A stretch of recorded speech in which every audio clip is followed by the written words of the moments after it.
Divine greetings and blessings. I am 18 years old, also known as the Contessa, as my higher self. I'm filming this on my laptop, so excuse the quality. I don't have another device to film on currently, not forever. And I just wanted to go straight in and just use this video as a tool to begin a chronicles of my journey, because I know in the future it will be so important, and in the present it is really important. I feel that through me doing these videos, a lot of people can relate, can find resonance, and really work on themselves and find synchronicities with their own journey and information that might help them on their own journey through me, through my channeling. And although not, I'm just going to sit here and channel a higher ascended master, but I will provide you with knowledge that I have been given through dreams, prophecies, other light workers, and videos that I am actively watching. I don't have a script. I've never done anything like this before, but I do want to begin by starting these videos of where I speak to life, my journey, and have a recording of it. I'm not going to even wait until my fro is nice and washed and looking cute, and I'm just going to go straight into it. Still looking cute, but I'm going to go straight into it. So my ascension probably clicked last year, or rather the ending of 2017 going into 2018.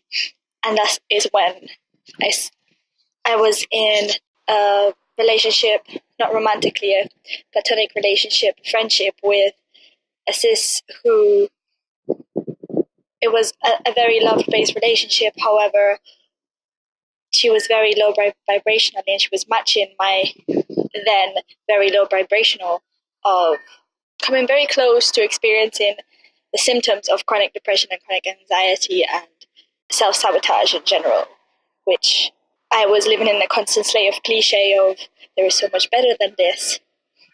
Why do I feel so possibly great, but I'm not actualizing that great all that much?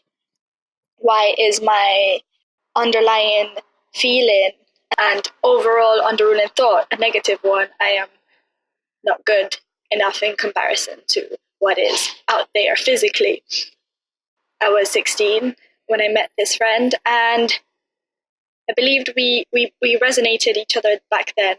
And then she introduced me at the end of 2017 to what I believe to be, belief is a word I am working with, what I know to be part of my soul tribe and part of my soulmate circle. And there was three of them, and two of them joined pretty much at the same time, and one a little bit later. She was there all along, but the click happened a little bit later. And these three individuals, actually, all of them are a couple months younger than me, in fact. And these three individuals just taught me what I thought was impossible, just taught me confidence, but real, true confidence, knowing confidence, what the law of attraction even is, how limitless we are, and how non-fantasy based my beliefs of our limitlessness were.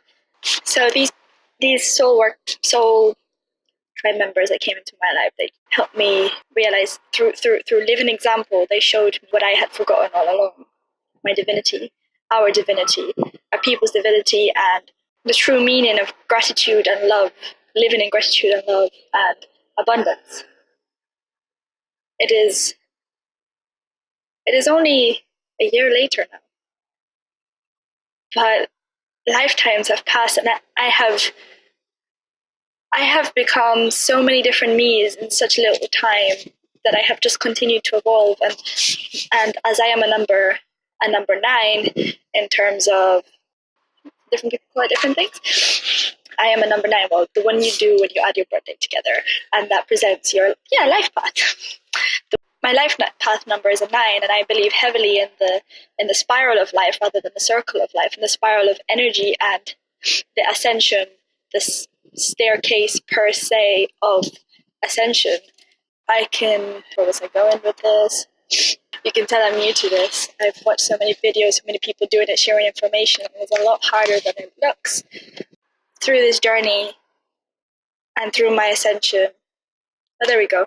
many new me's. I'm discovering many new me's on each staircase, per se. I am ascending in the spiral as a 9, and it truly is. It's not easy. But I say it's not easy, there are times where you're feeling turbulence and you're thinking, why am I feeling turbulence if I am on a path of light and love?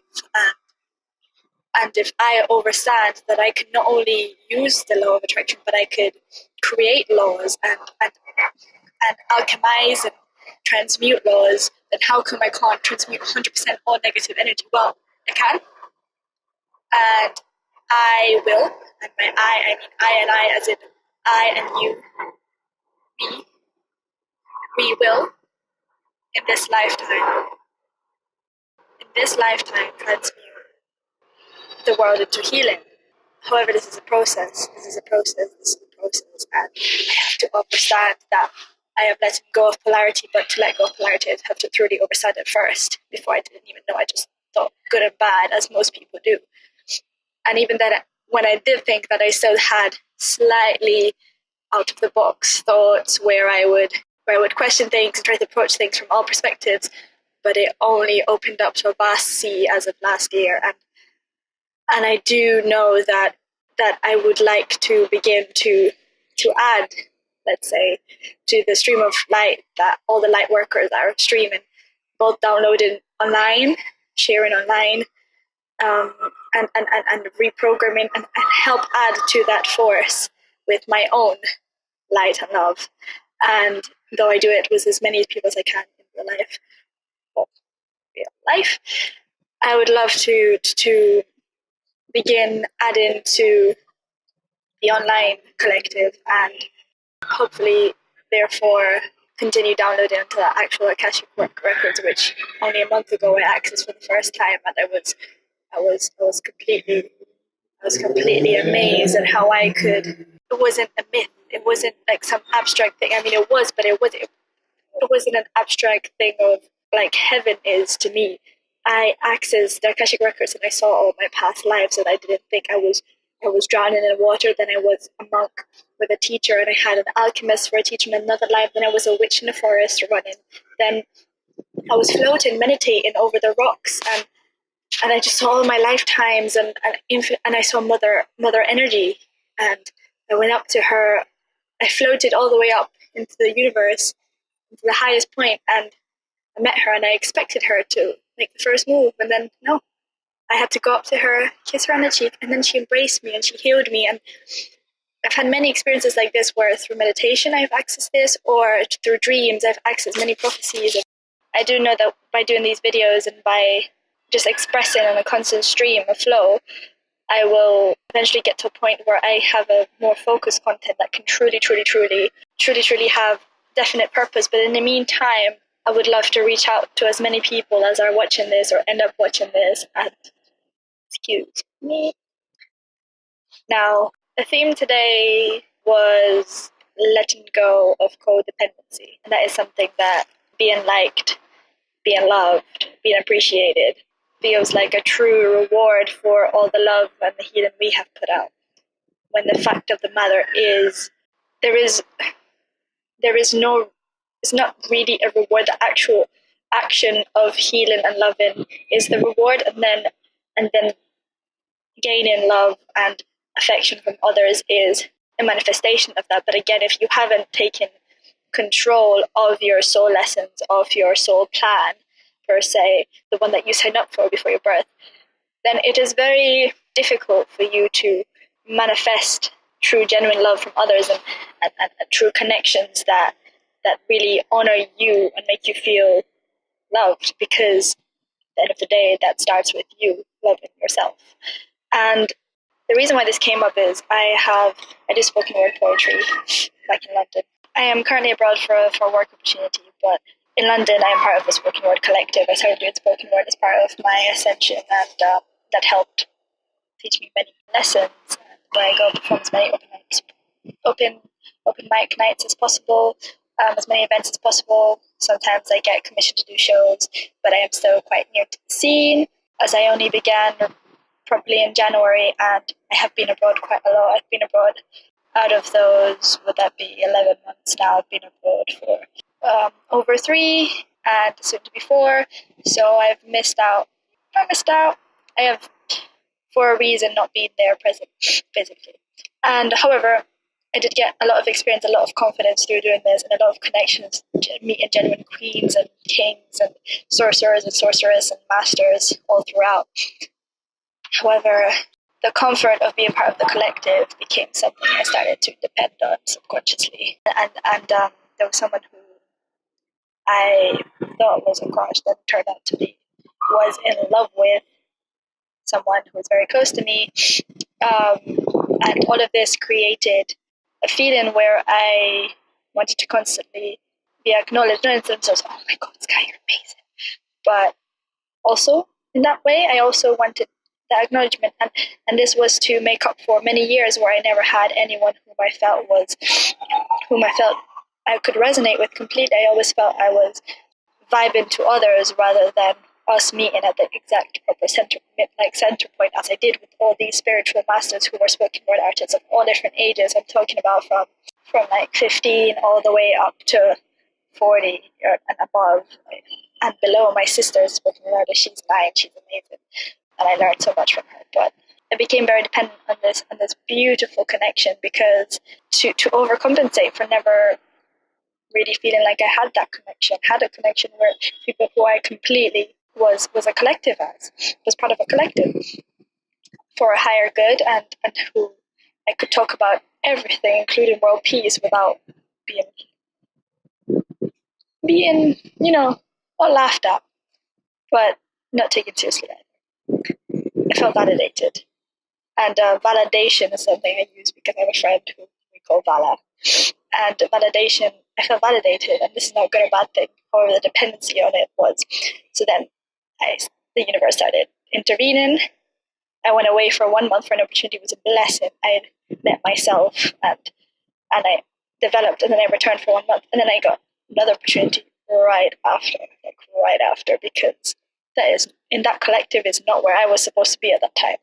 I was supposed to be growing myself. And I just want to really talk about how it's not the fact that too much of a good thing is bad. It's just that if we don't continue to transcend with that good thing, if we don't continue to grow and progress with that good thing, if it becomes too much of one thing, is not when it becomes dangerous, but when it becomes non-helpful, forward moving, stagnant. Not that stagnation is not a lesson in itself, but that being the lesson, I was almost wrenched away from that scene and had to look at things from the outside. And I've gained a lot of knowledge through looking at the outside, and had to deal with low-key feelings of isolation and not loneliness, but outsiderness. Once again, from my own, what I thought was my own safe haven, my own family. But that disconnect has made me grow so much. It's only been 2 months since I've been away in a new environment. I am currently in Spain, on a job with adults who are very corporate. I'm doing a 9-to-5 job for these 3 months. My flatmates, bless them. Are reflections of how I used to be living very fearful based, and this is a fact. And I can only lead by example, but I'm not going to force them to completely listen to me, because it's not my role to tell people how to live either. Their time might come, who knows? If a spiritual being met me back then, maybe they would have felt my potential. But we're all spiritual beings, but you know what I mean. If an awakened spiritual being, they might have been aware of my potential when they met me, but maybe they probably would have mostly left me to it, because it's each our own journey, and we are not meant to influence others. We are only meant to show others how they can influence themselves. And that's why I want to talk in this channel. You don't have to do anything, but please be aware that when you are exercising this free will, you're also more likely to fall in under illusions and misinterpretations and all of this, which again is a lesson in itself, and there is no wrong path. So even if you quote unquote mistake, it's never leading you off path or to some horrible destination. It's just lessons. There's no such thing as a slower path, because you could have never had that faster path in the first place. And yeah, and I'm actually quite enjoying having this conversation with myself. I just wish the life was better. If you are watching this, I would love to connect with more people from around the world, more light workers, more souls, more witches and wizards. Share your knowledge, and let's share energy and vibrations, because I've been going through some. I've been hearing everyone saying, "Oh, ascension symptoms." I was like, "The hell? What is that? What are you talking about?" Maybe you're exaggerating, or maybe I'm just not ascending yet, because I haven't experienced any of these things. Maybe sometimes I'm experiencing like tiredness. Like, cool, maybe I'm on track now. Then it goes away, and like, well, these past few days, with a combination of my period, and even though I'm vegan, returning to a whole. I had quite a lot of fish when I visited Portugal because it was fresh. I thought, part of the process. Let this be one of the last times I eat something dead, and let me just transmute its trauma within me into light and healing again. For maybe if it had been, if someone else had consumed that beautiful living being, maybe they might have not consciously transmuted the trauma the fish felt when they were dying, and then that would have just kept that energy present in the universe, in this world, in Gaia, in Terra, in whatever you call her. Call this plane of existence. So I thought, okay, but ever since eating that fish, oh sis, I have been, along with my period, and I have been not only experiencing those two put together, I definitely know what people mean by ascension. I've definitely been experiencing what people call ascension symptoms. Headaches on one side, headaches on the other side, body shocks, feeling like throwing up, nausea, vertigo, all of these things. But through it, I have been so peaceful most of the time. My state of mind is calm. I am learning every single day. There's not a day where I'm not progressing. I am trying to master all of the laws, so I may begin creating those. For I know that we are creators, and so once I have learned to master laws, I can learn to create ones. And right now, I'm working with the law of attraction in terms of money. If I can prove, kind of quote unquote, prove to myself I can manifest myself into a millionaire by 2020, or not even by that date, however it works out, but let's say 2020, because that's what I am saying. If I can do this, I can start a business. I can start really working towards reaching further my connections to building this empire that I am envisioning for it to match. Although the final ascension process, the final key to world peace will be all of us unlocking and awakening all the non-awakened souls, for it takes, 500,000 consistently vibrating masters to shift the whole world into a new vibration, I believe. I've read this information somewhere. Well, then if we are to ascend several levels, that will be the final movement. Everyone who is awakened to awaken the non-awakened through an instant shift. When I was doing my meditation once in a full moon, I experienced astral projection, and I had an out-of-body experience where we were doing a circle one with many of my soul tribes, and I saw pink light shooting out of our third eye, meeting in the middle, going all the way up above the dome of illusion that is this world, tumbling over the side on both sides, the pink light from our third eye, and then cracking the dome of illusion. And that's how it was. That's how everyone awakened. Blah. Instant. Time is an illusion after all. But, before we arrive at that stage, there's work to be done. And to rival an empire, we must build a bigger one. And Hollywood is a big one to rival. I am a filmmaker and a scriptwriter. I believe in creating non-agenda, truly awakening content. And I have studied with many what you would call geniuses who really understand traditional storytelling and our storytelling and Hollywood storytelling and techniques that they use to keep us asleep and keep us wanting to keep ourselves asleep, because we're doing all the work now. Let's be honest, they're doing work, but it's mostly our responsibility now. And through building a rival to Hollywood, we then build banks rivaling their backs. We build empires rivaling their empire, and then we are on equal footing, and then we have the upper hand, and then it's so much easier. It's so much easier. I watch a lot of anime, things such as, I don't know if you're familiar, whoever's watching this, Code Geass, My Hero Academia, but mostly those two. Those give a lot of information of how we can take steps towards truly unlocking our potential and arrival in them before we then ascend the world. And it sounds stupid. Anime for children, how are you getting information for how are you getting information for world peace, for world ascendance through anime? Well, you'd be surprised. You'd be surprised. As long as you are aware what is not.